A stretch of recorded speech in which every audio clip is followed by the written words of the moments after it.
जो कि नितांत जरूरी भी है, और दिल्ली में चुनाव का माहौल भी चल रहा है।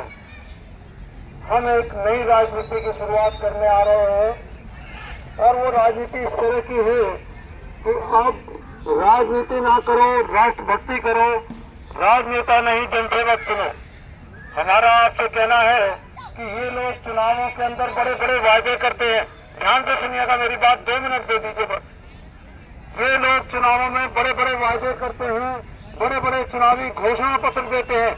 आप ध्यान दीजिए, उस चुनावी घोषणा पत्र पर किसी के हस्ताक्षर नहीं होते। जब हस्ताक्षर नहीं होते तो इनके द्वारा वायदा खिलाफी की जाती है। वो जो वायदे किए जाते हैं वो माने नहीं जाते, वो पूरे नहीं किए जाते।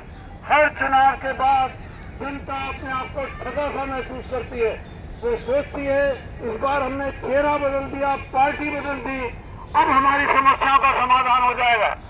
होता इसलिए नहीं। आप विचार करें कि समस्याएं जिसकी तो क्यों रहती है, क्योंकि वायदा करने वाले ने आपको लिखित में वायदा नहीं किया, अपने हस्ताक्षर से वायदा नहीं किया, उसकी राजनीतिक पार्टी के पदाधिकारी ने साइन नहीं किए उस चुनावी घोषणा पत्र पर। अब किसी आप चुनावी घोषणा पत्र देखें तो उसे ध्यान से देखें, उस पर किसी के भी हस्ताक्षर नहीं होते हैं। तो इसीलिए ये अपने वायदे से मुकर जाते हैं। हमारा कहना है आपका वोट उसी को जो लिख कर दे सभी को। यानी आप इनसे कहें जो आप वायदे कर रहे हैं वो बकायदा लिखित में करें, कानूनी एक डॉक्यूमेंट तैयार करें, उसमें स्टाम्प पेपर पे वायदे लिख करके साइन करें और उसमें लिखें कि अगर मैंने ये वायदे पूरे नहीं किए तो मुझे मेरी पार्टी की सदस्यता खत्म कर दी जाए, मेरी सदस्यता खत्म कर दी जाए, तब उसे वायदे पूरे करने पर बाध्य होना पड़ेगा। हमारा कहना है हमने आपको एक शपथ पत्र दिया है, अर्थात स्टाम्प पेपर पर एफिडेविट हम लिख करके दे रहे हैं कि अगर हम कोई वायदे पूरे ना करें तो हमारे साथ कानूनी कार्रवाई की जाए। इन लोगों को हम कानून में खींच देंगे अगर ये वादा करते हैं।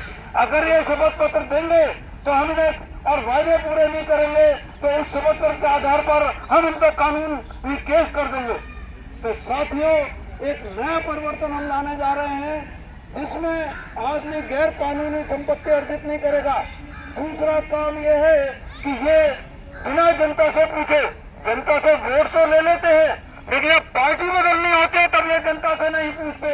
हमारा कहना है हमारा संविधान पार्टी लेस है, वहाँ पार्टियों का जिक्र नहीं है, न विधानसभा में पार्टियों का जिक्र होता है, न संसद में जिक्र होता है, क्योंकि संविधान हमारा पार्टी लेस है।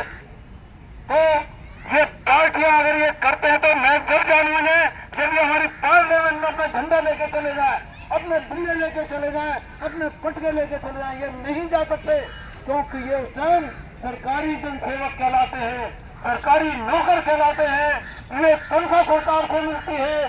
तो आप सोचिए आपके पैसे का जो आप टैक्स भरते हैं उसका कितना दुरुपयोग करते हैं ये लोग।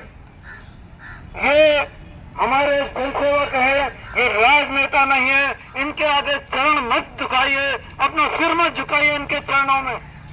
हमने एक शपथ पत्र दिया है, हमारा कहना है आपका वोट उसी को जो लिख कर दे सभी को।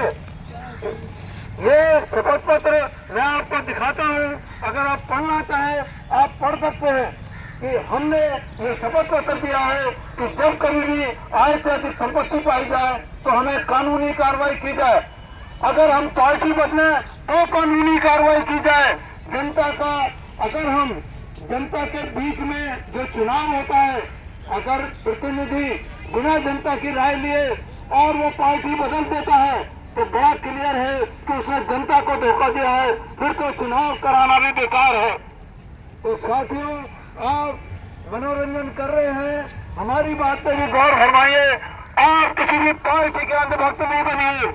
आप हमारा नारा है हम न पक्ष है न विपक्ष है, जनता के हित के लिए हम निष्पक्ष हैं। आप जनता बन के रहिए, निष्पक्ष होकर रहिए, निष्पक्षता से काम करिए, है ना, तभी आप के भला हो सकता है। एक नई राजनीति की शुरुआत होगी और आपकी समस्याओं का समाधान होगा। ये लोग समस्याएं गिनवाते हैं मगर ये कभी नहीं कहते कि अगर ये समस्याओं का निदान नहीं हुआ तो आपको धोखाधड़ी के जुर्म में जेल क्यों ना हो। तो साथियों, एक नई शुरुआत हमारा संगठन ऑल इंडिया पार्टीलेस डेमोक्रेसी संगठन एक नई शुरुआत करने जा रहा है कि शपथ, जनता को शपथ पत्र दो, जनता का वोट लो। आप इन्हें जब तक वोट न दो, जब तक आपको लिखित रूप में शपथ पत्र ना दें। तो शपथ पत्र का प्रारूप उस पर्चे के पीछे है, आप हमसे पर्चा ले सकते हैं और पढ़ सकते हैं।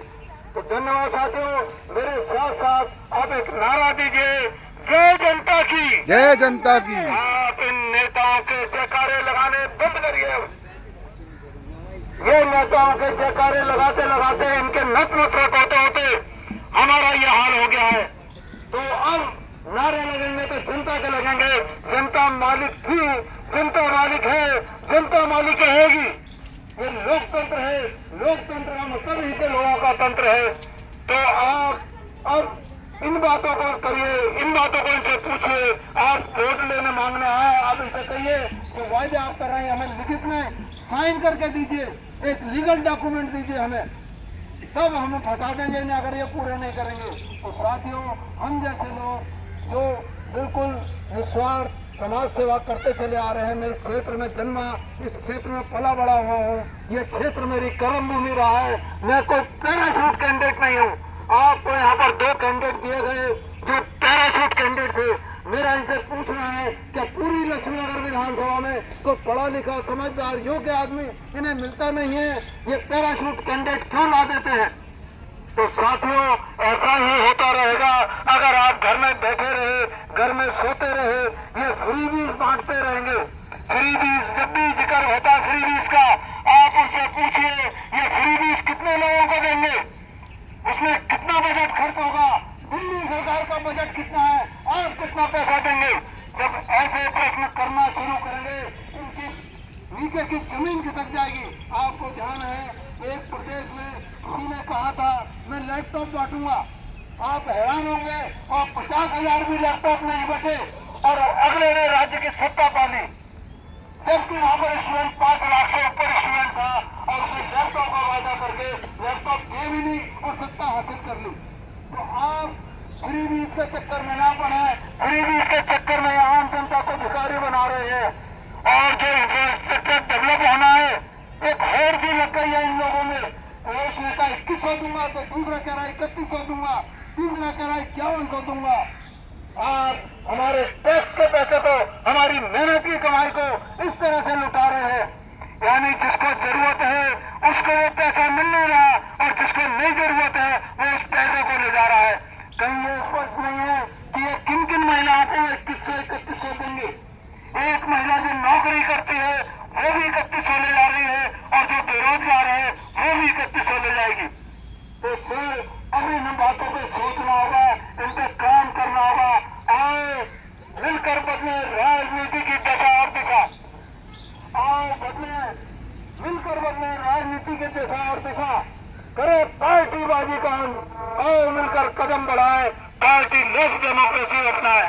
साथियों, हमारा चुनाव चिन्ह दोबारा है, हम लोग राजनीति में सुधार के लिए काम कर रहे हैं। अगर आपको मेरी बातों का कुछ अंश भी समझ में आया हो तो निश्चय ही आप ईवीएम पर 15 नंबर का बटन दबाकर, 15 नंबर का बटन दबाकर दोबारा चुनाव चिन्ह पे हमें वोट करें। धन्यवाद। जय हिंद, जय जनता के।